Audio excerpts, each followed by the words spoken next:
Welcome, ladies, gentlemen, and the ever-increasing miscellaneous category. We are meeting Tuesday, January 30th to talk about the nature of the times, and I can only do one part at a time. There is just so much going on. So first, let me explain. My intention for this particular video is to better break down some of the timing, especially as we get into the month of February 2024. The intention of these videos is to tune us into lunation cycles and to understand how these cycles work.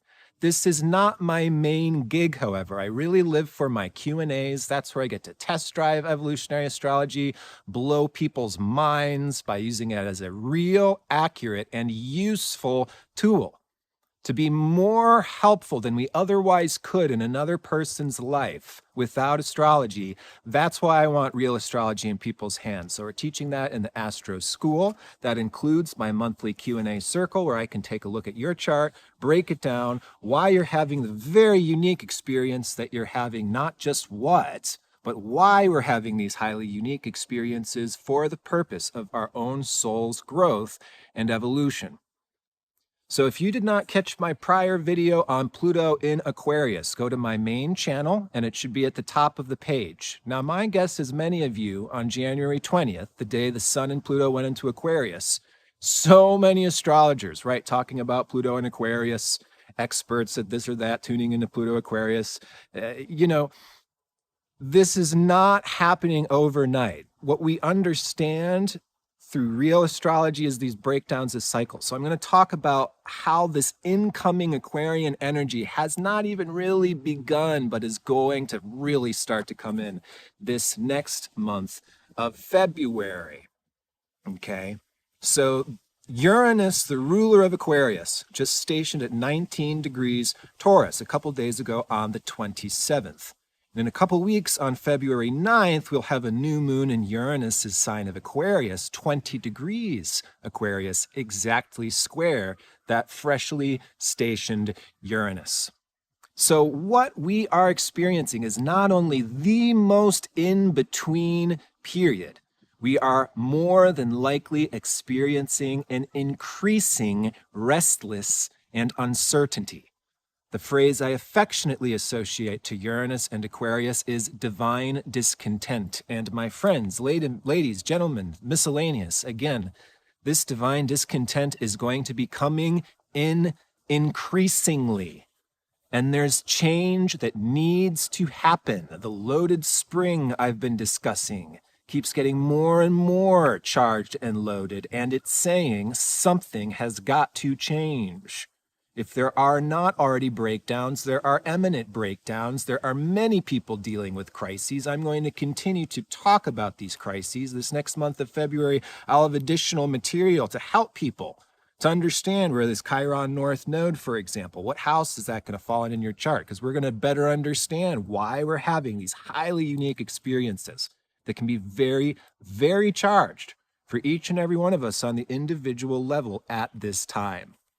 So first of all, let's begin where we find ourselves. The end of January, there is a quickening, excitement, restlessness. What we see going on is end of January, we have the ruler of the moon's nodes, which are currently in the Aries-Libra polarity, ruled by Mars and Venus.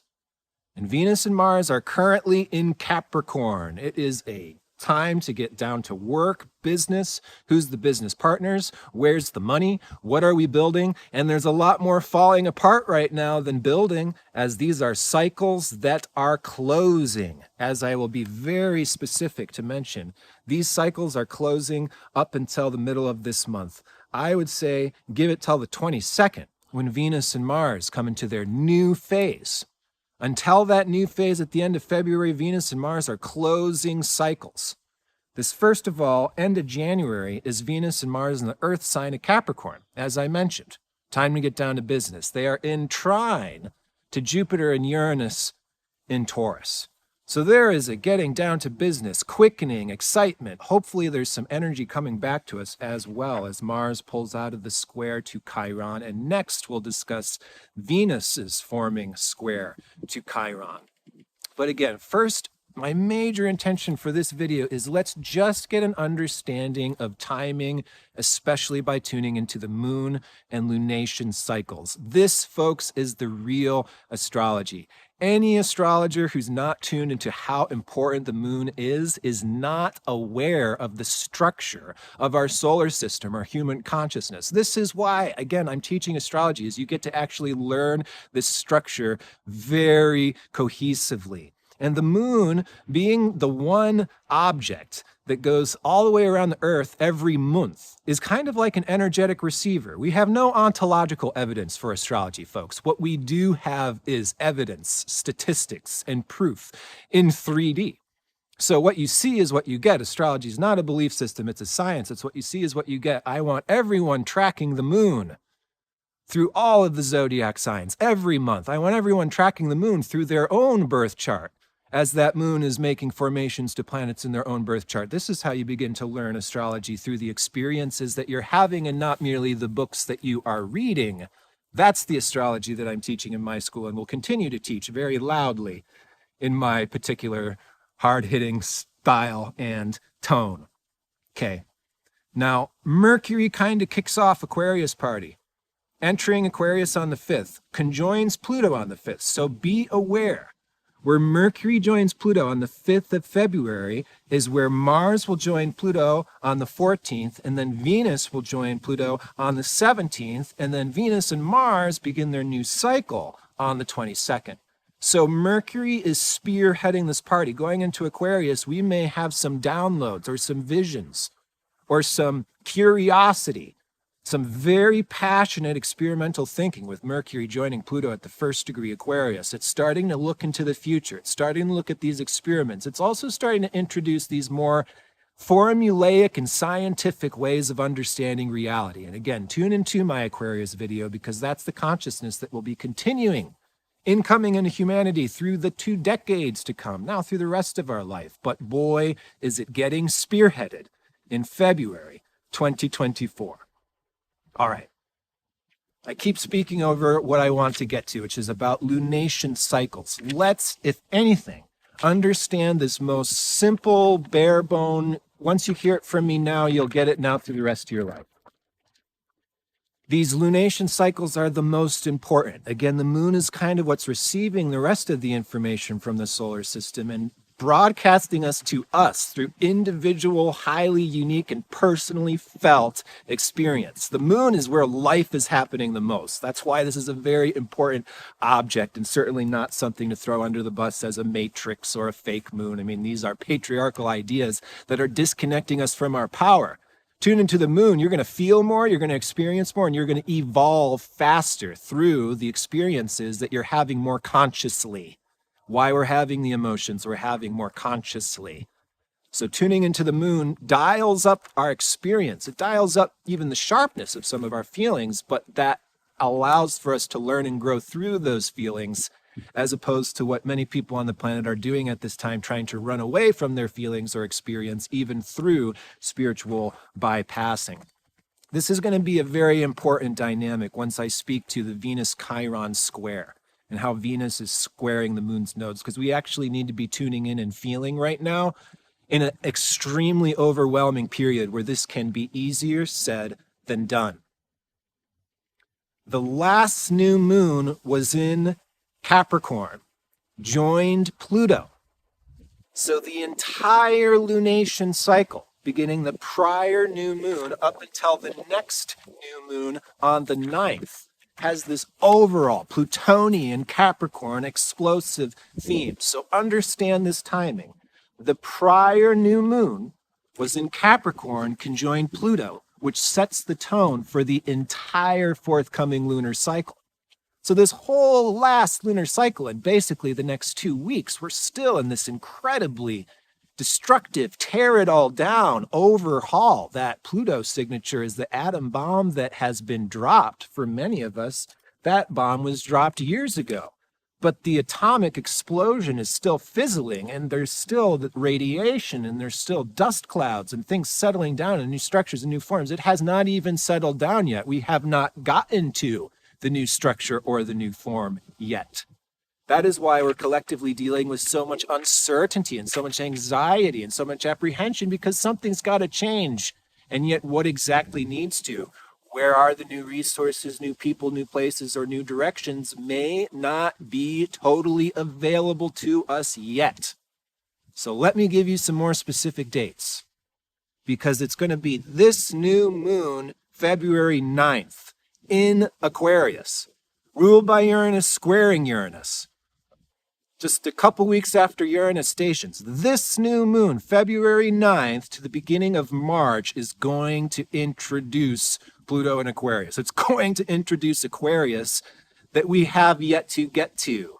We're only just barely getting into the foreshadowing and the unraveling. Mars goes into Aquarius on the 13th, hits Pluto on the 14th. Venus goes into Aquarius on the 16th, hits Pluto on the 17th. That's when we're starting a fundamental new launch and new cycles. I realize this correlates with Valentine's Day. So guess what?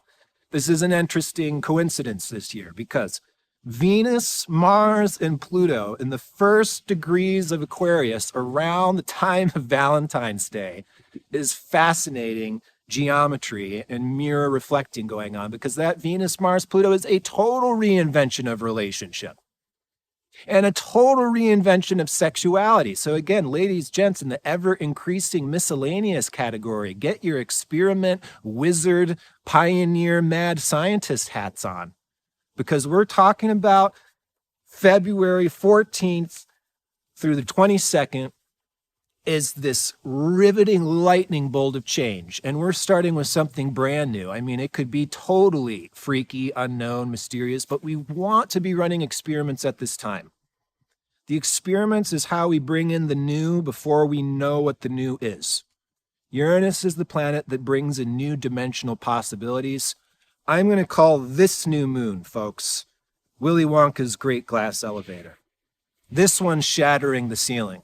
It's going to be February to March. We really see this rocket ship starting to smoke, smolder, and now, okay, this rocket ship actually is taking off and about to shatter some dimensional ceilings. And again, Willy Wonka's elevator doesn't just go up and down. It introduces new dimensional possibilities, such as diagonal-wise, half-wise, turn-wise, warp-wise, etc. That's what we're talking about as we get into Aquarius. Another important transit and dynamic I need to bring into the mix this month. So ingredient number one is this ever-increasing scientific pioneering restlessness. Something's got to change. Something's got to break down. Boy, is it uncomfortable. My gosh, it's like you've been wearing these shoes way too long and your feet outgrew them 10 years ago. So boy, we're ready to get into the next pair, but we have yet to strip these suckers off still. So there's all of this pioneering restlessness and uncertainty and overwhelm. Honestly, this can be overwhelmed. So much happening in such amount of time, so much moving in such short amount of time, we can go out of body. This is what we experience in Aquarius. We experience a rug getting ripped out from under our feet. New moon in Aquarius squaring a freshly stationed Uranus. This is going to be a common experience. Rug ripped out from under our feet. I thought I was going this direction. Nope, door just closed. The door was open, they invited me there, and, you know, it's like Dorothy getting hit by a tornado. The house just literally got taken to a different dimension. Well, where are we going to go now? You know? So staying with it, staying present, staying in our body, staying calm. Easier said than done, and it's going to get really complex as this year unwinds, because you're going to continuously hear from me the need to honor, hold, and respect anger, because this is a year of uprise. This is a year of revolution. So if we do the stereotypical spiritual putting down anger, putting down angry people, we're just killing off the warriors that we need, and we all need to be warriors ourselves. And yet the propensity to get overwhelmed by the amount of change, to get into this unsettled reactivity that just loses perspective with reality, and we're buzzing and we're in different timelines and we forget who and what we are in this one. That's where we especially need to slow down, tune in, and especially in February, listen. It's a very particular signature with Venus squaring Chiron. Venus in Capricorn squares Chiron on the 5th and squares the moon's nodes on the 6th. Chiron's joining the moon's north node. Okay, they join together At 19 degrees, Chiron joins the North Node February 19th, 16 degrees Aries. All right, so I'm going to be talking way more about that. Again, that's some medicine I want to put out to the community too. We can write some remedies for this very particular signature and direct it towards people's houses and make it unique to you. This is where our forthcoming eclipse is happening on April 8th. So there's a crisis that's taking place. Crises in willpower, crises in action, crises in desire, individuality, autonomy. Do we have the freedom to do it? Do we even have the motivation to do it? Do I even really want to do it anymore? I'm talking to a lot of men who have lost their libido. I'm talking to a lot of wounded masculine, whether that be literal or physical or metaphorical. How do we get back up on our horse? And there's this core wounding. Well, Venus squaring Chiron mid-February is a tugging of the heartstrings. And this is also taking place around Valentine's Day. And I got to say, folks, I don't think this is the most romantic Valentine's Day. Could it be hot, experimental, liberating, groundbreaking, reinventive? Absolutely. But is it like traditional relationships, sitting down with ice cream and, going out to movies? It's not that type of slow, calm energy. And we have this Venus square Chiron heart wound. And what's interesting is Venus square the moon's nodes at the same time is telling me something. This is a collective transit that says we actually need to tune into this heart healing, and it's painful. And I think that it's actually too much for a lot of us right now.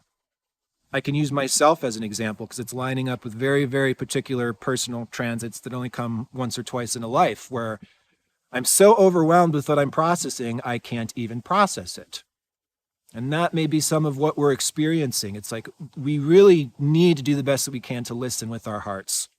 Listen to ourselves, what our heart is telling us, and listen to the hearts of others, where it's easy to kind of get into our mode, the one way of doing things. This is right, this is wrong, this is the truth, this is what's needed. We have to really practice listening, including listening to our heart, including cathartic release, including allowing the emotion of depression or heart heaviness to move through us. And this is easier said than done. I'm relating to you all in this experience because do we even have the time, luxury, or space held? Using myself as an example, this has not always been the case. This is just an easy, simple example, but I've had people look at me and be just like, oh, Tim, you just went through a breakup. That's sad.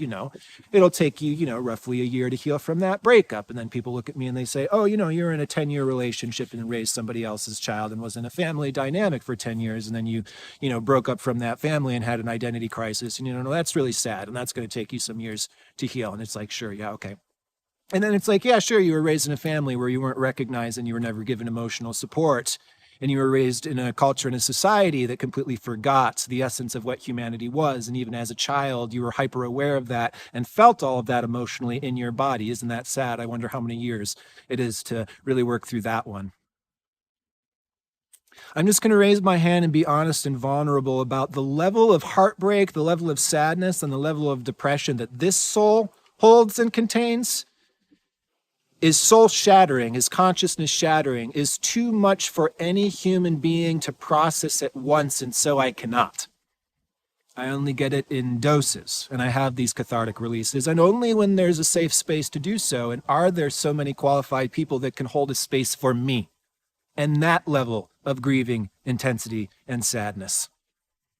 I don't think so. So we have to give this to ourselves. And we have to do it in doses. And we have to do it step by step at a time. And if we don't, we're in danger of the most threatening thing to any spiritually awakened soul, which is losing our heart, which is closing our heart up. And I'll just be totally honest with you all right now. I'm having a very hard time keeping my heart open. I am so disappointed in human beings across the board. I'm doing the very best that I can to keep my heart open and to continue to connect with the other lovely people I know you're out there. I'm continuing to be open and surrender and trust. I'm reflecting back this personal experience of being very, very vulnerable here, because my guess is I'm not alone in this. And my guess is we all have individual stakes in this type of process and experience. But I'll be totally honest, not a whole lot of people even know what it is that I carry, or the cathartic releasing that goes through me that allows for me to be the teacher healer that I am, showing up for you and talking about these things today. Okay, so this is really deep and profound. This Venus squaring Chiron, the need to listen to our heart, the need to listen to the hearts of others, the needs for forgiveness, and the complexity of the uprising, the complexity of the revolution. As I said, we have to get up on our horse. We have to use anger to protect, to lead, to defend, to fight. And it gets very complex in our relationships, does it not? How much freedom do we need? And now we're fighting for our freedom. And how much compassion and support do we want to give versus the support that we need? And I mean, that's what we're looking at in February. It's not just like Venus, Mars, Pluto comes together in Aquarius and we're birthing this brand new way of relating, brand new way of doing sexuality, brand new way of earning money, brand new way of doing all energy exchange is what I'm letting you know is going to birth in this next lunation cycle beginning on the 9th. And again, especially mid to the end of February, we're going to really see this. Don't just take my word for it. This is the astrology we get to prove, not through ontological evidence, but through our eyes. Again, I am meeting for my next Q&A Saturday, February 20th. That is the opportunity to bring your birth chart in, your crises, your struggle. It functions as one part support group where we all come together and hold space for one another, and it's getting increasingly mind-blowing, synchronistic, and supportive. I mean, it's my favorite day of every month is this Q&A, sincerely. How much we prove astrology, the excitement in the room. I forget how many people stayed the whole 6 or 7 hours. It was almost 24 people. And I did 36 readings in 6 or 7 hours. So I want to make astrology available. I want to make it accessible. It's only $24 to get a reading from me on the 20th. For $36, you get all of my Astro School material, and I'm going to add more lessons every month. That's a rolling subscription. So folks, let's initiate Aquarius. Let's bring in these new ways of relating, earning money. I am gung-ho about it. And I'm not just here to talk about astrology. I've got to reinvent my whole self, identity, life, community, starting from scratch. So there's a lot of creative opportunity in that. I would love to hear back from you all. There's a lot more than I'm trying to do than just astrology these days as well. I want to spearhead protective services. I want to be getting involved in sex work to help sex workers bring more feminine to the world. And in order to do that, we need more protection services. We need lawyers. We need community people. We need builders. We need artists and musicians and healers. The RosalilaCommunity.com is meant to be a portal, a meeting point for us like minds, not to just come together and talk about astrology like we're some kind of Facebook club. No, we're here to encourage one another, to find creative solutions, to come together and help one another out in new, creative, ingenuitive ways that were previously not available to us. That's what I'm encouraging at the community. So if anything excites you about that, or if there's anything you want to bring to us for show and tell, please get in touch with me. I will include my email below in this video. And until next time, let's keep our hearts open. Let's keep it moving and exchanging. Thank you so, so much.